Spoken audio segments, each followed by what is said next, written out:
Duck, duck, duck, goose. You're the goose. You bitch. I heard you like card tricks, and here's a card trick that you could show your friends and family if you want to be able to let them know that you've never seen the shape of a vagina in the ghetto. And best of all, it's an easy one. You don't have to do any work for magic. We try to make it seem like it's hard, so we keep normal people out of it, and we keep all the creeps and the losers. But really, magic's not difficult at all, my friends. And here is a perfect example of that. So let's just go right into the card trick. Whoa. Rat-a-tat, rat-tat. You know what I'm saying?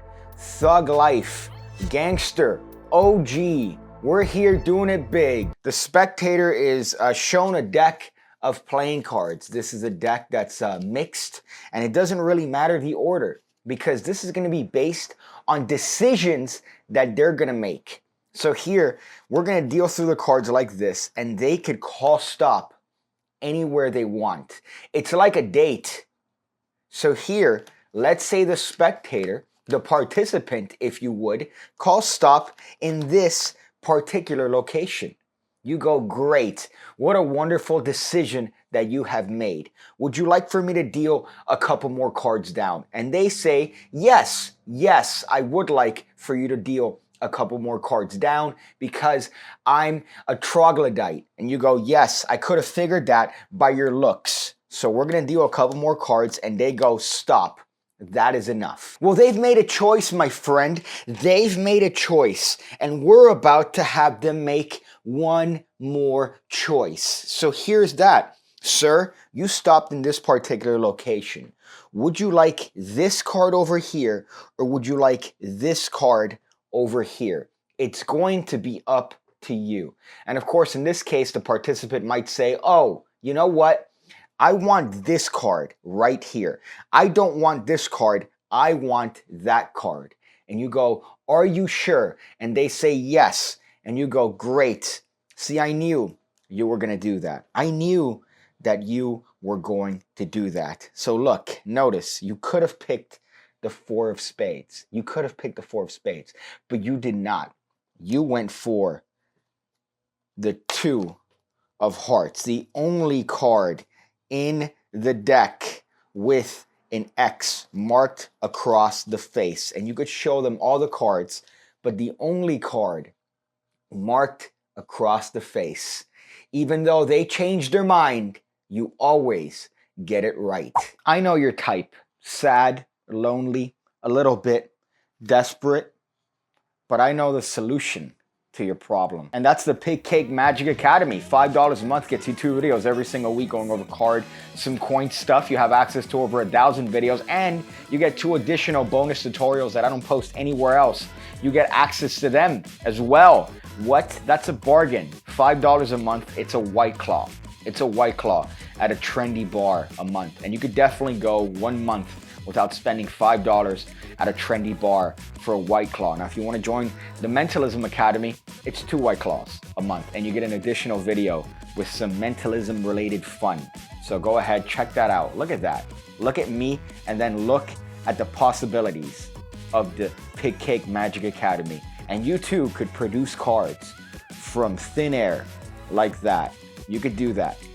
I don't teach that, but I mean, so it's really a simple trick, my friends, and it relies on the ambiguity of the X. The ambiguity of the X. Why? Because you could have it mean a couple things. You could have it mean that it's a selection. Or you could have it mean that we're eliminating the 2 of hearts, that it's not the card that they're going to pick, especially when you supplement it with another little tidbit here that we're going to talk about in a moment. So this is based on a classic little move, a rollover force, which you didn't see because I cut the video, because you didn't need to see it in the performance of the video. You just needed to see the actual effect and how it looks like. So this is the part that you need to do for the trick. So what you do is you take a deck of cards, and you're going to grab approximately, I would say 10 cards, and turn them face down on the face of the deck. Make sure that all the cards are face down in this section so you don't end up with embarrassment like I just did.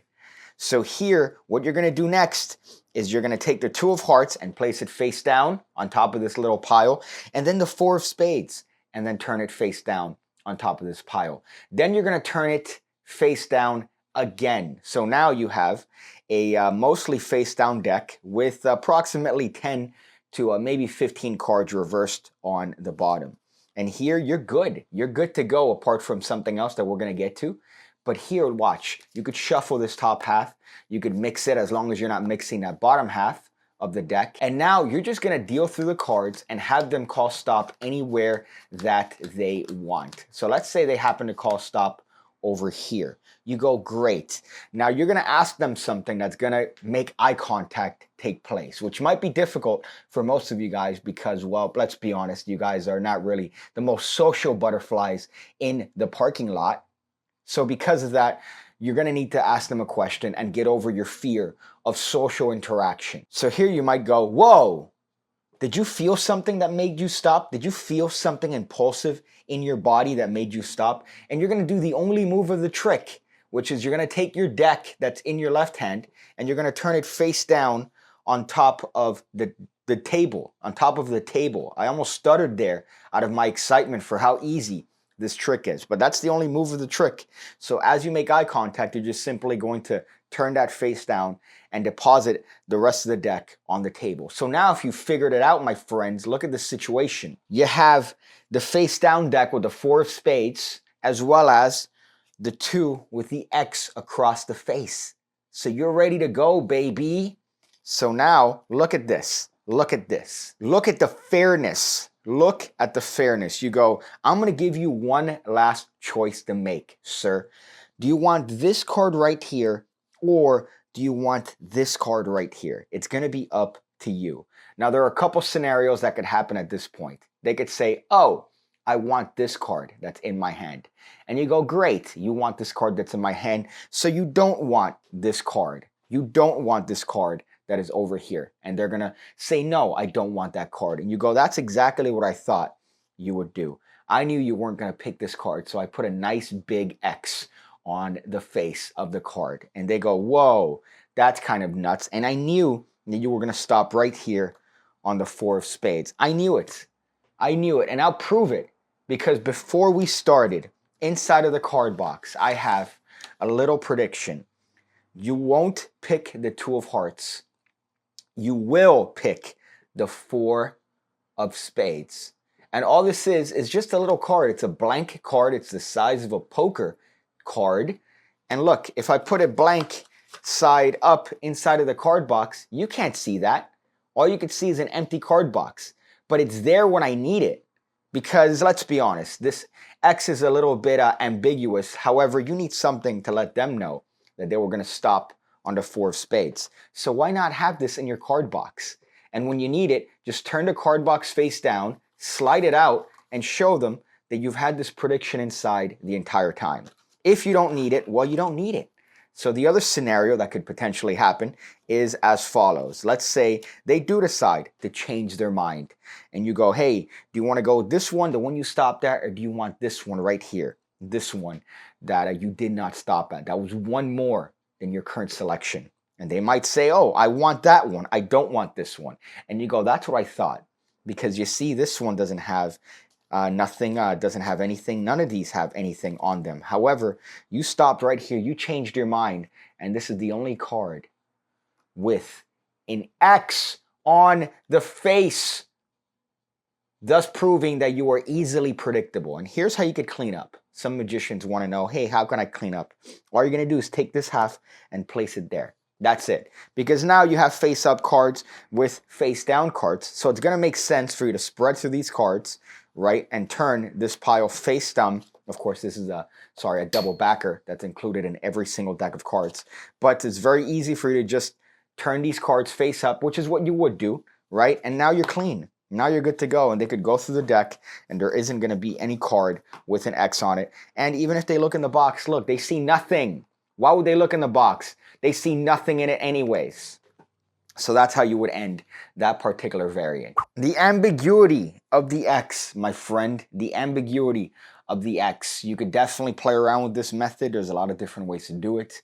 I have hundreds of thousands of variations because my brain doesn't stop.